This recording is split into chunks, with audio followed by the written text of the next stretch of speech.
আসসালামু আলাইকুম দর্শক। রাজনীতিতে একটি নতুন মেরুকরণ সমাগত। নিশ্চয়ই বুঝতে পারছেন গত কয়েকদিনে জামাত, এনসিপি, বিএনপির নানা বক্তব্য বিবৃতির মধ্য দিয়ে এটা পরিষ্কার যে আওয়ামী লীগ নিষিদ্ধের আগে রাজনীতির যেমনটা ছিল এখন কিন্তু সম্পূর্ণ বিপরীত। বিপরীত এই কারণে রাজপথে এনসিপি, জামাত, হেফাজত মিলে একটি মেরুকরণ হয়েছিল, যারা দাবি করেছিল যে আওয়ামী লীগ নিষিদ্ধ করতে হবে। কেন এই নিষিদ্ধের দাবি?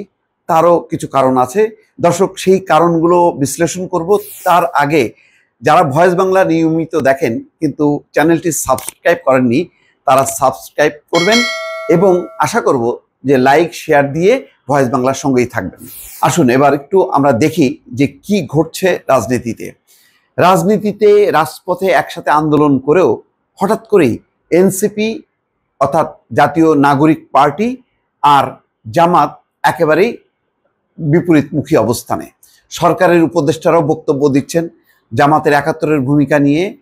এমনকি এনসিপি রাজপথে একসাথে আন্দোলন করার পরও এখন তারা প্রশ্ন তুলছে যে না, জাতীয় সঙ্গীত গাইতে না দেওয়া, গোলাম আজমের বাংলায় বৈষম্যের ঠাঁই নাই, এই স্লোগানের সঙ্গে তারা একমত না। তারা বলছে যে ৭১ হচ্ছে মূল ভিত্তি, এটাকে অস্বীকার করে বাংলাদেশের রাজনীতি হবে না।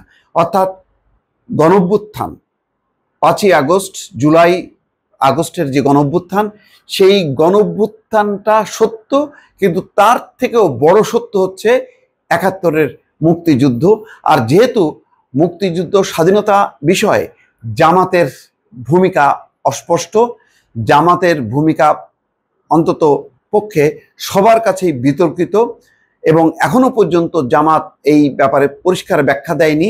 তারা তাদের সেই যুদ্ধাপরাধের ব্যাপারে তারা ক্ষমা চায়নি। সুতরাং এখানে জামাতের সঙ্গে এই প্রশ্নে আপোষ হতে পারে না। ফলে হঠাৎ করেই আওয়ামী লীগ নিষিদ্ধ হলো সত্য, জামাত এবং এনসিপির মধ্যে বড় ধরনের একটি ফাটল দেখা গেল। অন্যদিকে প্রথমে মনে হচ্ছিল যে বিএনপি বোধহয় অনেকটা ছিটকে গেছে, কেননা রাজপথে আন্দোলন করে এনসিপি, জামাত, হেফাজত তারা দাবি আদায় করলো কোনটা? আওয়ামী লীগ নিষিদ্ধ হলো। আচ্ছা, আওয়ামী লীগ নিষিদ্ধ হওয়াতে বিএনপি কি খুব ক্ষতিগ্রস্ত? না দর্শক, বিএনপি ক্ষতিগ্রস্ত হয়নি, কিন্তু আওয়ামী লীগ নিষিদ্ধের যে ঝুঁকিটা, আন্তর্জাতিক এবং দেশীয় যে ঝুঁকি, যে বিতর্ক, সেই বিতর্ক থেকে কিন্তু বিএনপি মুক্ত থাকলো। অর্থাৎ বিএনপি গায়ে কাদা মাখলো না, কিন্তু তাদের যে লক্ষ্য সেই লক্ষ্য অর্জিত হলো।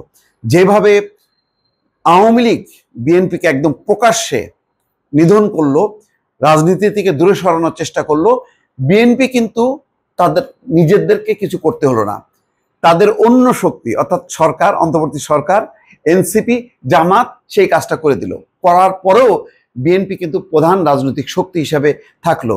যদি কখনো আন্তর্জাতিক অঙ্গনে প্রশ্ন ওঠে যে এই আওয়ামী লীগ নিষিদ্ধের দায় দায়িত্ব কার, বিএনপি বলবে যে না, এই দায় দায়িত্ব আমার না, এই দায় দায়িত্ব জামাত, হেফাজত, এনসিপি এবং সরকারের।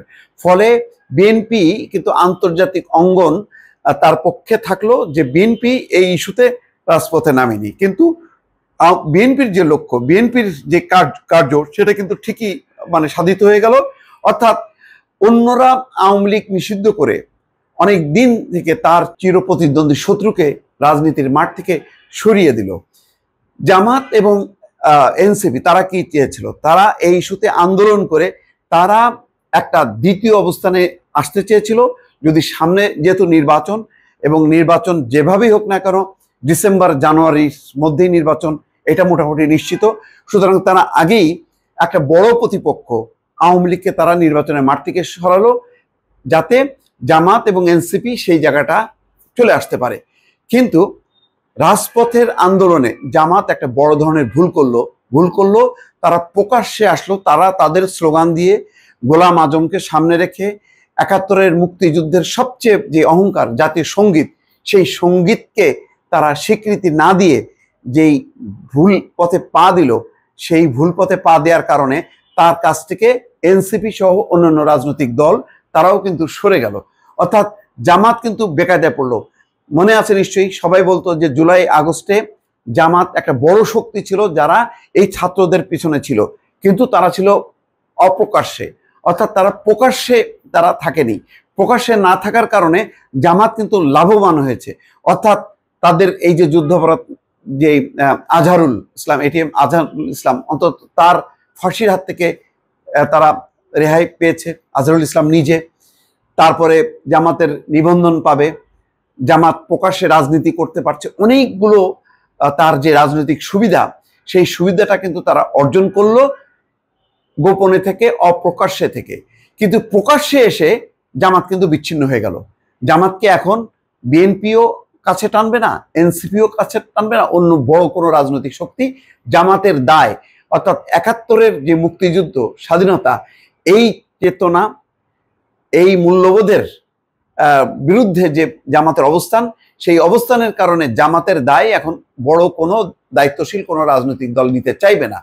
ফলে প্রকাশ্যে এসে জামাত কিন্তু তার শক্তি হারালো, তার যেই উত্থানটা তারা যেভাবে সামনে আসছিল সেই জায়গাটাই কিন্তু একটা বড় ধরনের ধাক্কা খেলো।